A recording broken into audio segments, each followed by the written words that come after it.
Salam değerli həmkarlar, hər birinizi xoş gördük. Bir neçə gündür ki, fasiləmiz vardı, videolar çəkmirdi. Amma əvəzində çalışırdım ki, mən statuslar, məqalarla fikirlərimi sizə çatdırım. Bugünkü videonu sizə iki mövzu ilə bağlı, iki mövzuya toxunacağıq. Birincisi məsələ odur ki, bu son vaxtda məktəblərin başını qarışdırırlar müəyyən sənədlərlə. Əslində sistemin qurulması, əgər sistem qurulsaydı bu daha yaxşı olardı. Məktəbin pasportu hazırlanır. 3 il bundan qabaq keçirilən summativləri soruşurlar. Özünüz bilirsiniz ki, bir summativin ömrü 1 ildir. Yaxşı. Daha sonra məktəblərdən MIP istəyirlər, məktəbin inkişaf planını istəyirlər. Fəaliyyət planını istəyirlər. Laborantın ayrı, uşaq bildirinin ayrı, psixoloqun ayrı, müavinin ayrı. İnsanların o qədər təhsilin idarə edilməsindən bağlı anlayışı yoxdur ki, məktəbin bir planı olar. Məktəbdə ayrı-ayrı şəxslərin planı ola bilməz. Bunu dəfələrlə demişik. Ən maraqlısı isə budur ki, bax, dövlətimizdə hər 5 ildən bir konsepsiya xarakterli proqramlar qəbul olunur. Məsələn, deyək ki, bu dövlətin 5 il üçün strateji planıdır, inkişaf planıdır, sosial-iqtisadi inkişaf planı. Sonuncu da 2026-30-cu illər üçün təsdiq olunur. Və Elm və Təhsil Nazirliyi çox böyük bəhbəhlə bunun müzakirələrini keçirdi. İndi məktəblərdən MIP istəyirlər, məktəbin inkişaf planı, yəni məktəbin strateji planını istəyirlər. Əvvəla adama deyərlər ki, bax, ölkə prezidentinin sərəncamı ilə imzalanıb 2026-30-cu illər üçün ölkənin sosial-iqtisadi inkişaf konsepsiyası və orada da təhsillə bağlı konkret göstərilib ki, 2026-2033 üçün strateji planlardır. Elm və Təhsil Nazirliyinin həmin prezident sərəncamına uyğun olaraq özünün strateji planı olmalıdır 2026-2033. Açın, baxın, başqa dövlətlərdə necədir. Çağırın bizi, təhsil mütəxəssislərini, yol göstərək, deyək ki, bu əsl idarə etmə, təhsilin sistemli şəkildə idarə etməsi nə deməkdir? Hər bir agentliyin, o cümlədən də məktəbəqədər və ümumi təhsil üzrə dövlət agentliyinin məhz Elm və Təhsil Nazirliyinin 2026-30-cu illər üçün strateji planına uyğun olaraq özünün strateji planı olmalıdır. Bundan sonra hər bir regional təhsil idarəsinin, Bakı şəhər təhsil idarəsinin, Naxçıvan Muxtar Respublikasının Təhsil Nazirliyinin, məktəbəqədər və ümumi təhsil üzrə dövlət agentliyinin strateji planına uyğun olaraq özünün, yəni təhsil yerli idarə etmə orqanının özünün strateji planı olmalıdır. Həmin təhsil yerli idarə etmə orqanlarının strateji planına uyğun olaraq məktəblərdən strateji plan tələb olunmalıdır. Yəni məktəbin inkişaf planı tələb olunmalıdır. Sən özün plansız işləyirsən, xaotik işləyirsən, Azərbaycan təhsil büdcəsini gəmirməklə məşğulsan, necə gəldi, müxtəlif belə əndrabadi layihələr, təlimlər, əsas odur ki, pul gəlsin. Yaxşı, özün bir nümunə ol ki, deyinək ki, necə məktəb, əgər təhsil yerli idarə etmə orqanının özünün strateji planı yoxsa, məktəbin strateji planı hardan olar? Əgər agentliyin özünün strateji planı yoxdursa, təhsil yerli idarə etmə orqanının strateji planı hardan olar?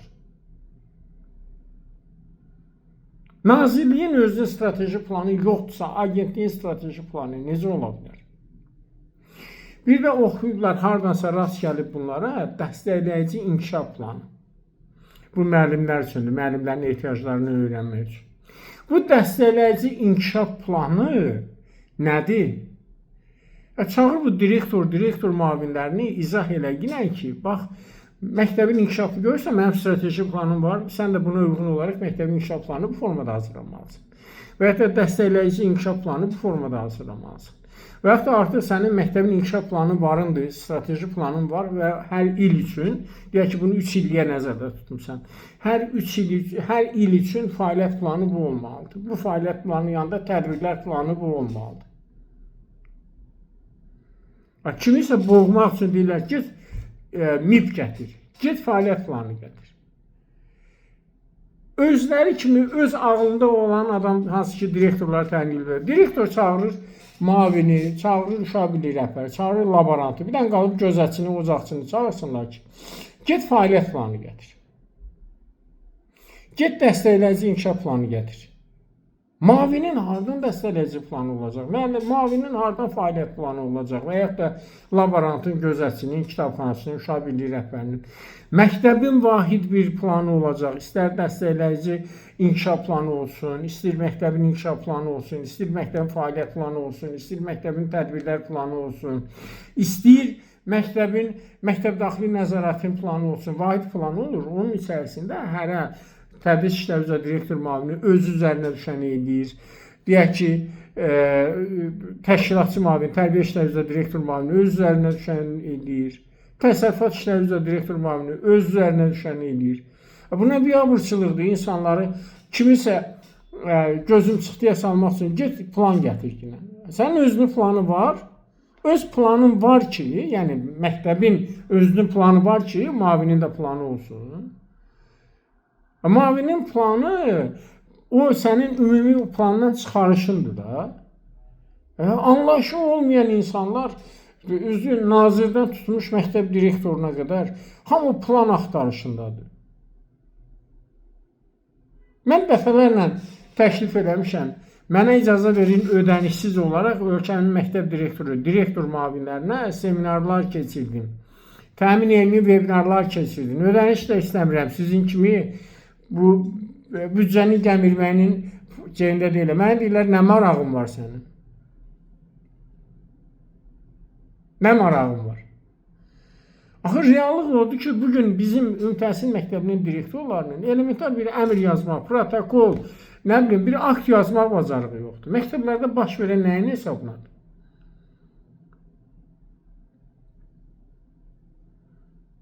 Bu da rəzədə olmaz. Bu plan bazarı nədirsə, hamı, təbii ki, bir insanın bilmədiyi şeydən deyəndə dili görək olacaq da. Bu planla bağlı mən düşünürəm ki, birinci növbədə, bax, indi direktor imtahanı keçirmək istəyirsiniz, ilişib qalmışsınız yenə, sənəd qəbulu oldu, 80% adama yox cavabı vermişsiniz. Adam 10 ildir direktor müavinidir, yazırsınız ki, uyğun deyilsən. O hansı ağılla yazırsınız, nəyə uyğun deyilsən? Sən özün adama müddətli müqavilə ilə bağlamısan da, bir il uzadırsan da, sonra da deyirsən ki, 5 il staj səndə görünmür. Elə şey olur bu. Bu boyda təhsil camiyyəsinin barmağında oynatmağın adı nədir? Sonra da gelib artist kimi orada çıxıb ağzına gələnlirsən, bir şey deyirsən, cəmiyyətin ağzına bir şey atırsan, gələm 8 saatı icra etməyə keçirik filan. Təzə də başlayıb eləməyə. Azərbaycan nida saatlarını artıracaq. Bax, bunu Azərbaycan sevgilisinə bax.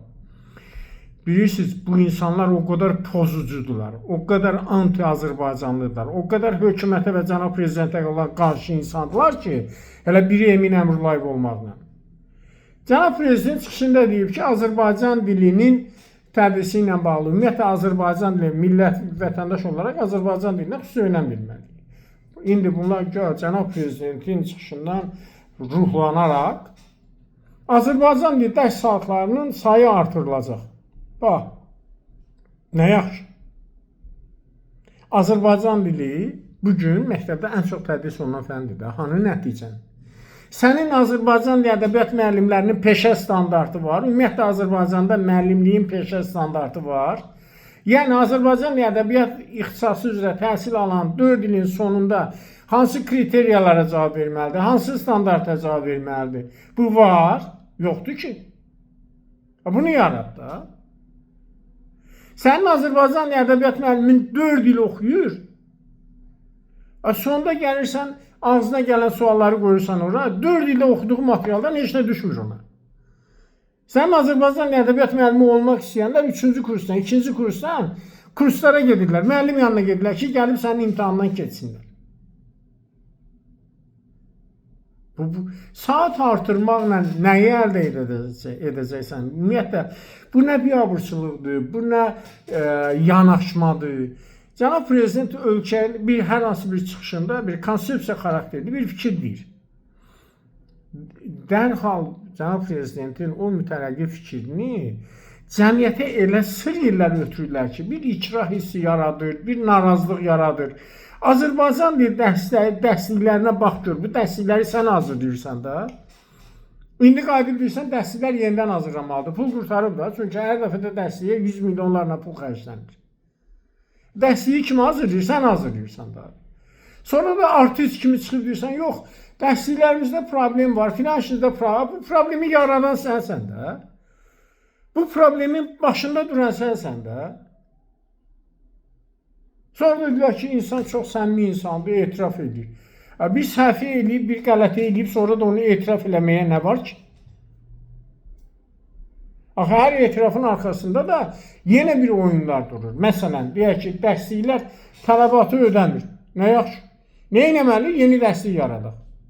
Yeni dərsliyin arxasında yeni 100 milyonlarla pul durur. Mən yenə o fikrimdə qalıram ki, Emin Əmrullayev də, Elnur Əliyev də içində olmaqla Azərbaycan təhsilinə bilmirəm kim tərəfindən, kimlər tərəfindən yerləşdirilmiş xüsusi şəbəkə var. Bunların bir neçə missiyası var. Azərbaycan təhsilini tamamilə təməlindən dağıtmaq, ölkədə sistemsizlik yaratmaq, ölkədə hamının bilirsiniz təhsillə yaxından uzaqdan əlaqəsi var, ölkədə sünni narazılıq yaratmaq və bu sünni narazılığı sonunda da qayıdıb deyir, Emin Əmrullayev deyir ki, cəmaət deyir, dövlətdən narazıdır. Mən neyim burada? Görün, insanın özünün strateji düşüncəsinə baxın. Narazılığı yaradı, sonra deyir ki, dövlətdən narazıdırlar. Mən neyim? Baxın, bugün Azərbaycan təhsilinin reallığı budur. Təşəkkür edirəm sizə. Videonu paylaşın, fikirlərinizi rəy bölməsində yazın. Yəni, təhsildə müxalifət adlı bir şey yoxdur. Təhsildə milli maraq var. Milli maraq baxımından ən azı gördüyünüz, bildiyiniz, düşündüyünüz, təhsillə bağlı fikirlərinizi, negativ halları yazın rəy bölməsində. Siz bilirsiniz ki, bu videoları hər birini ən az 10 bin, 15 bin adam izləyir. Və yəqin ki, müvafiq orqanlar, təhsil sisteminə nəzarət edilməsi olan orqanlar, təhsillə bağlı olan şəxslər, idarə etməklə bağlı olan şəxslər də izləyirlər. Qoy heç olmasa bunların iç yüzünü aça bilək. Dəstək olun. Təşəkkür edirəm hər birinizə.